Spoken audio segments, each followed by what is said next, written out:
তারা আমন্ত্রণ জানিয়ে সম্মানিত করেছেন। আল্লাহ পাক তাদেরকে এর উত্তম বিনিময় দান করুন। এরপরে আমি ছাত্রদলকে অভিনন্দন জানাই এবং তাদেরকে স্বাগত জানাই যে তারা এমন একটি সুন্দর উদ্যোগ নিয়েছে।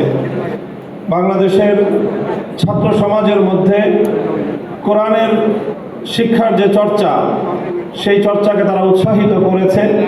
আমি আশা করব যে এই ধারাবাহিকতা ইনশাআল্লাহ সামনের দিনেও অব্যাহত থাকবে।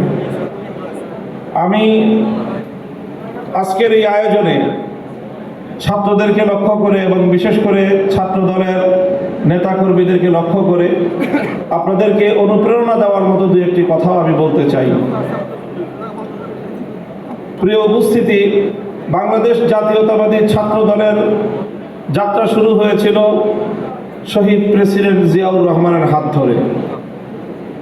শহীদ জিয়াউর রহমান সাহেবের শাসনামল এবং তার নেতৃত্বের সময় খুব ভালো করে প্রত্যক্ষ করবার সুযোগ আমার হয়নি, কারণ তিনি যখন শাহাদাত বরণ করেন তখনও আমরা কৈশোরের সময় পার করতে পারিনি, তবে স্মৃতি এখনো কিছুটা মনে রয়েছে। শহীদ প্রেসিডেন্ট জিয়াউর রহমান সাহেব তিনি জাতীয়তাবাদী ছাত্র দলকে বাংলাদেশের রাজনীতিতে মেধাবীদের একটি সম্মিলন হিসেবে গড়ে তুলেছিলেন, যেখান থেকে আগামী দিনে রাষ্ট্রচিন্তক বের হয়ে আসবে, যেই ছাত্র সংগঠন থেকে আগামী দিনে বাংলাদেশের নেতৃত্ব তৈরি হবে। আমি মনে করি ছাত্র দলকে তাদের সেই প্রতিষ্ঠার ইতিহাস এবং ঐতিহ্য অবশ্যই স্মরণ রাখতে হবে। আমি দীর্ঘ সময় আমরা দেখেছি আপনাদের বাংলাদেশ জাতীয়তাবাদী দলের নেত্রী বেগম খালেদা জিয়ার শাসনামল খুব ভালোভাবে দেখবার, প্রত্যক্ষ করবার এবং কাছ থেকে অনুভব করবার সুযোগ আমাদের হয়েছে। 4 দলীয় জোট যখন গঠিত হয়েছিল, 4 দলীয় জোটের 4 শীর্ষ নেতার মধ্যে অন্যতম একজন ছিলেন আমার বাবা মরহুম শাইখুল হাদিস আল্লামা আজিজুল হক রহমতুল্লাহ আলাইহি।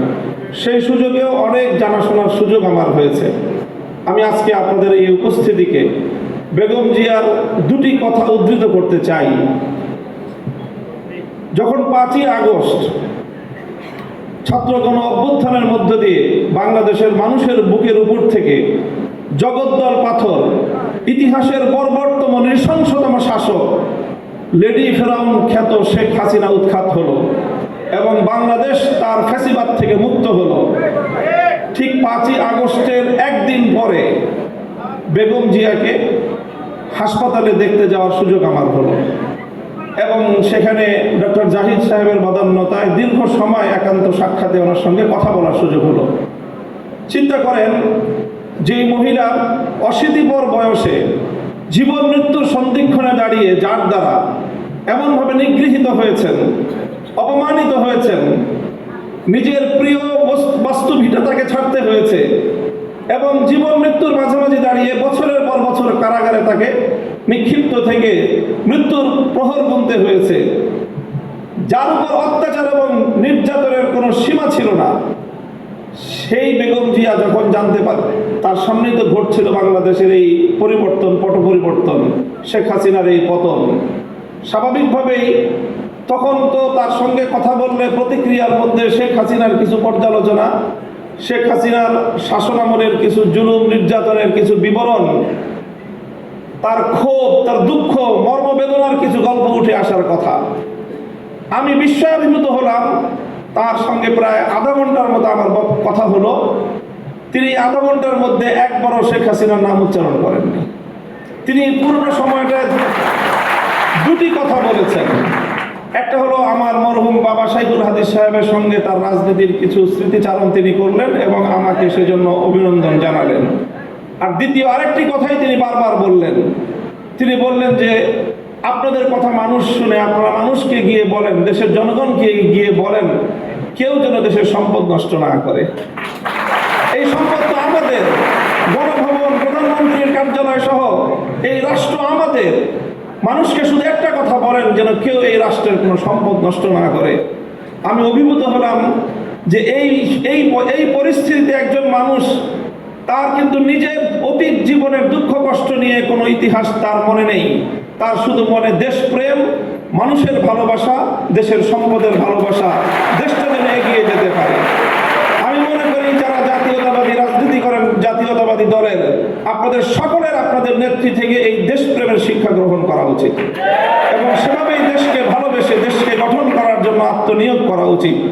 এবং আমি ওনার ব্যক্তিগত জীবন এবং তার অর্থনৈতিক স্বাবলম্বিতা সম্পর্কে যে তথ্য আমরা জানি সেটা আসলেই বিস্মিত হওয়ার মতো, যে 3 বার বাংলাদেশের রাষ্ট্রপ্রধান প্রধানমন্ত্রী থাকা পরেও তার অর্থনৈতিক যে সক্ষমতা, তার যে সাধারণ মাত্রা, সেটা বিস্মিত হওয়ার মতোই। কাজেই সেই চেতনা থেকে, সেই প্রেরণার দ্বারা আপনারা রাজনীতি করবেন, এটা জাতীয়তাবাদী ছাত্র দলের সকল নেতাকর্মীর প্রতি আমার উদাত্ত আহ্বান থাকবে। দ্বিতীয় আরেকটি কথা আমি বেগম জিয়ার উদ্ধৃতিতে আজকের এই মঞ্চে আমি উচ্চারণ করতে চাই। দেখেন, দীর্ঘ একটা সময় একসঙ্গে আমরা যুগপৎ রাজনীতি করেছি, জোটবদ্ধ রাজনীতি করেছি, আন্দোলন করেছি, সরকার গঠন করেছি। আমি একটি ঐতিহ্যবাহী রাজনৈতিক, ধর্মীয় রাজনৈতিক পরিবারের সন্তান। আমাদের রাজনীতির মুখ্য উদ্দেশ্য হলো আল্লাহর জমিনে আল্লাহর দ্বীন প্রতিষ্ঠিত করা, আল্লাহর জমিনে খেলাফত ব্যবস্থা কায়েম করা। এটাই হলো আমার রাজনীতির মূল দর্শন। তবে আপনারা যেই রাজনীতি করেন সেই রাজনীতির সাথে আমাদের রাজনীতির কিছুটা পার্থক্য আছে। সেই পার্থক্যের জায়গাটুকুও বুঝতে হবে এবং সেখান থেকে আপনাদের দায়িত্ব এবং ভূমিকার কথাও আমি বলছি, আমার বক্তব্য দিয়ে নয়, বরং আপনার নেত্রীর উদ্ধৃতি দিয়ে। বেগম জিয়া আমাদেরকে বলেছেন অনেক সময় যে, দেখেন হুজুর, আমরা ইসলাম প্রতিষ্ঠার রাজনীতি আমরা করি না, তবে আমাদের পরিষ্কার অবস্থান হলো এই যে আপনারা যদি ইসলাম প্রতিষ্ঠা করবার জন্য দেশে রাজনৈতিকভাবে সামনে অগ্রসর হয়ে যেতে পারেন, আমাদের বিএনপির পক্ষ থেকে সহযোগিতা পাবেন, বিরোধিতা পাবেন না। এই যে আজকে হাবিবুল নবী খান সোহেল ভাই যে কথাটা বললেন, অনেকেই বিএনপি এবং আওয়ামী লীগকে এক পাল্লায় পরিমাপ করে। আমি মনে করি এটা অনেক বড় অবিচার। আওয়ামী লীগও ইসলামিক রাজনৈতিক সংগঠন নয়, বিএনপিও ইসলামিক রাজনৈতিক সংগঠন নয়, তবে এই দুটির মধ্যে ঐতিহাসিক অনেক ব্যবধান রয়েছে। সেই ব্যবধানটার কথা আমি আরেকটা উদ্ধৃতি দিয়ে একটু স্মরণ করিয়ে দিতে চাই। বাংলাদেশ জাতীয়তাবাদী দলের একজন মরহুম নেতা, সাবেক মন্ত্রী চৌধুরী কামাল ইবনে ইউসুফ, আপনাদের অনেকের নাম মনে থাকার কথা। তার একটা উদ্ধৃতি, তিনি একদিন এক প্রসঙ্গে বলেছিলেন, একটা কথা বলতে গিয়ে বিএনপির প্রতি তার নিজের যে অধিকার, সেই অধিকার সাব্যস্ত করতে গিয়ে বলেছিলেন যে, বেটা, আমি 200 বছর ধরে বিএনপি করি। কি বলেছেন? 200 বছর ধরে আমরা বিএনপি করি। আপনাদের অনেকের মনে প্রশ্ন জাগতে পারে, বিএনপি তো প্রতিষ্ঠিতই হলো স্বাধীনতার বেশ পরে, শহীদ জিয়াউর রহমানের হাত ধরে। আর চৌধুরী কামাল ইবনে ইউসুফের বয়স কত? 60-70 বছর। তো বিএনপিও তো 50 বছর আগে জন্ম নেয় নাই। চৌধুরী কামাল ইবনে ইউসুফের বয়সও 50 বছর নয়। তো ওই বেটা কিভাবে 200 বছর ধরে বিএনপি করে? আপনাকে বিএনপির ঐতিহাসিক রাজনৈতিক ধারাটাকে আপনাদের অবশ্যই ধারণ করতে হবে। চৌধুরী কামাল ইবনে ইউসুফের এই বক্তব্যের মূল কথা ছিল এই, যদি আমরা আমাদের এই জনপদের অতীত রাজনীতির ইতিহাস পর্যালোচনা করি, তাহলে সবসময় আমরা এদেশে দুটি ধারা লক্ষ্য করতে পারি। সেই অবিভক্ত ব্রিটিশ আমল থেকে যখন ঢাকা বিশ্ববিদ্যালয় প্রতিষ্ঠার ঘোষণা এসেছিল, যখন ঢাকাকে কেন্দ্র করে পূর্ববঙ্গের উত্থানের ঘোষণা এসেছিল, যখন মুসলিম জাতিসত্তা প্রতিষ্ঠার ঘোষণা এসেছিল, তখন এই বঙ্গ অঞ্চল থেকে কিছু মানুষ তারা ঢাকা বিশ্ববিদ্যালয় প্রতিষ্ঠার বিরোধিতা করেছিল।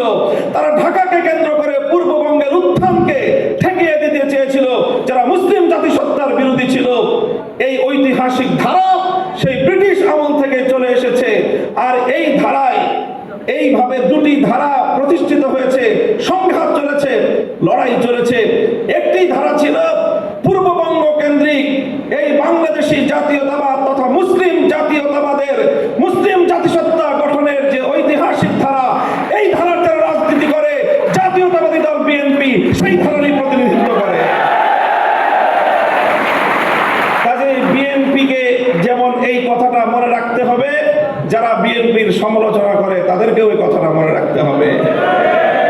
বিএনপি এবং আওয়ামী লীগ কেউই ইসলামী রাজনীতি করে না, বরং তাদের রাজনৈতিক ভিন্ন দর্শন রয়েছে। ঠিক যেমনি ভাবে আবু জাহাল আর আবু তালেব কেউই কিন্তু ইসলামের পথের অনুসারী ছিলেন না। কিন্তু কেউ যদি আবু তালেব আর আবু জাহেলকে এক পাল্লায় মাপে, তার চেয়ে বড় জালিম আর কেউ হতে পারে না। আমি মনে করি ইসলামী রাজনীতির দৃষ্টিকোণ থেকে বিএনপি আবু তালেবের ভূমিকায় আর আওয়ামী লীগের আগাগোড়ায় ভূমিকা হলো আবু জাহেলের ভূমিকা। কাজেই এই জন্য বিএনপিকে কথা মনে রাখতে হবে, বিএনপির আগামী নেতৃত্বকে কথা মনে রাখতে হবে। প্রিয় দিনী ভাইয়েরা, প্রিয় জাতীয়তাবাদী ছাত্র দলের আমার সংগ্রামী সাথী ও বন্ধুগণ, আমাদের এখানে অনেকেই আমার কথা স্মৃতিচারণ করেছেন। এখানে উপবিষ্ট অধিকাংশ অতিথিদের সাথে আমার ব্যক্তিগত ঘনিষ্ঠতা হলো থানার গারদে, জেলখানার অন্ধকার প্রকোষ্ঠে সেই সময়ের দিনগুলোতে যাদের সঙ্গে অন্তরঙ্গতা সৃষ্টি হয়েছে, সেই ভালোবাসা এবং সেই হৃদ্যতা একটু ভিন্নতা হয়, সেই হৃদ্যতার মধ্যে গভীরতা বেশি থাকে।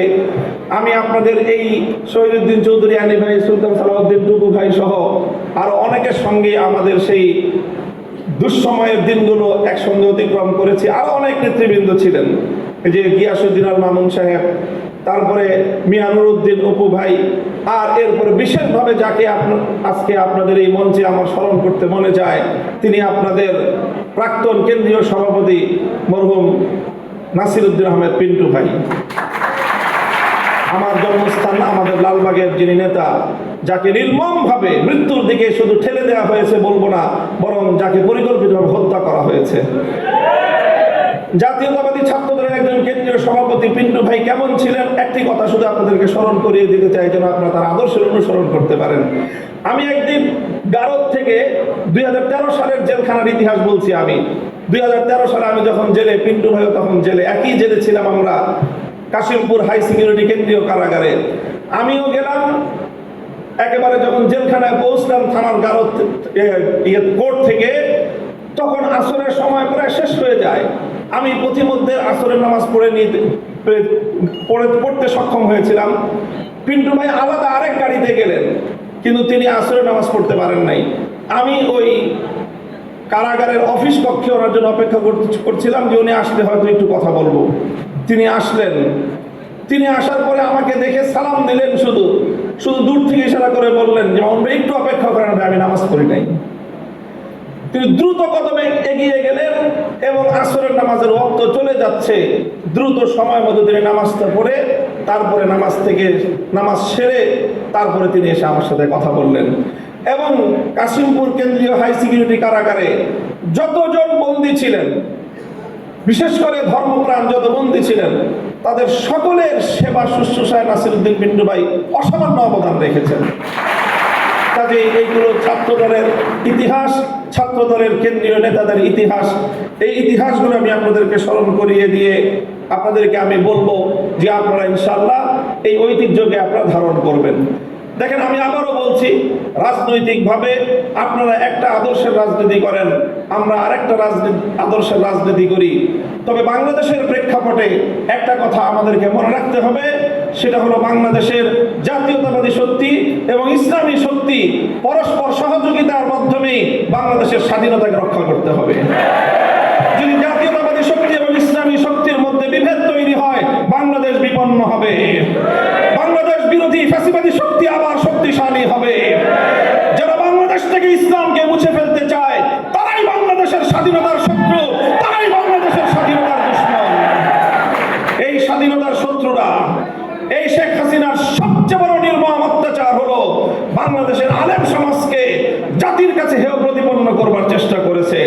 যতজন আলেমকে তারা ফাঁসি কাস্টে ঝুলিয়েছে, যতজন আলেমকে নির্মম অত্যাচার করেছে, প্রত্যেকজন আলেমের সঙ্গে এমন নির্দয় আচরণ করেছে এবং তাদের চরিত্র হননের এমন জঘন্য আচরণ করেছে। ফেরাউন, কারণ নমরুদ যে আচরণ করেছিল, শেখ হাসিনা সেই আচরণ করেছে। আমি প্রমাণ দিয়ে দেখিয়ে দিতে পারবো, একজন নমরুদ, একজন ফেরাউন, একজন কারুন, আরেকজন মুনাফিক সর্দার আব্দুল্লাহ ইবনে উবাই, চারটাকে এক পাত্রে গোলালে একটা শেখ হাসিনা তৈরি হয়। এই জন্য শেখ হাসিনা এবং তার প্রেতাত্মাদেরকে বাংলাদেশের রাজনীতিতে আর কোনোদিন পুনর্বাসিত হতে দেওয়া যাবে না। যে কোনো মূল্যে সেটাকে রুখে দাঁড়াতে হবে আমাদেরকে। আগামীর বাংলাদেশ দেশপ্রেমিক বাংলাদেশী জনতার হাতে পরিচালিত পরিচালিত হবে, বাংলাদেশ সামনের দিকে অগ্রসর হয়ে যাবে। এবং আপনাদের জাতীয়তাবাদী দলের বর্তমান আপনাদের সভা এই চেয়ারপারসন বেগম জিয়ার সুস্বাস্থ্য কামনা করি এবং ভারপ্রাপ্ত চেয়ারম্যান তারেক রহমানের নেতৃত্বে গোটা বাংলাদেশ জুড়ে নতুনভাবে ছাত্রদল আবার পুনর্গঠিত হবে, সুসংগঠিত হবে এবং মেধাবীদের দ্বারা দেশ গঠন করার যোগ্য নেতৃত্ব এখান থেকে গড়ে উঠবে, বেরিয়ে আসবে, সেই প্রত্যাশা ব্যক্ত করছি। এই জন্য বিশেষভাবে জনাব তারেক রহমান সাহেবকে আমি অভিনন্দন জানাই, ধন্যবাদ জানাই এবং আমি এই প্রত্যাশা ব্যক্ত করি যে আগামী দিনে দেশ গঠনে বিশেষ করে ধর্মীয় বিষয়ে আমাদের এক্সপার্টিস আছে, সেই জায়গা থেকে আমি জনাব তারেক রহমান সাহেবকে রাষ্ট্র এবং রাজনীতি পরিচালনায় ধর্মীয় দৃষ্টিকোণ থেকে যে কোনো ধরনের পরামর্শ এবং সহযোগিতা দেওয়ার জন্য ইনশাআল্লাহ প্রস্তুত রয়েছি। এই পয়গাম আমি আজকের মঞ্চ থেকে জাতীয়তাবাদী ছাত্র দলের পক্ষ থেকে তাদের অভিভাবক, বাংলাদেশ জাতীয়তাবাদী দলের অভিভাবক এবং তাদের মূল নেতা, আগামী দিনে তাদের কাণ্ডারি ভারপ্রাপ্ত চেয়ারম্যান জনাব তারেক রহমান সাহেবকে দিয়ে এবং আপনাদের সকলের সর্বাঙ্গীন সাফল্য কামনা করে সকল প্রতিযোগীদেরকে ধন্যবাদ জানিয়ে বক্তব্য শেষ করলাম। আসসালামু আলাইকুম ওয়া রাহমাতুল্লাহ।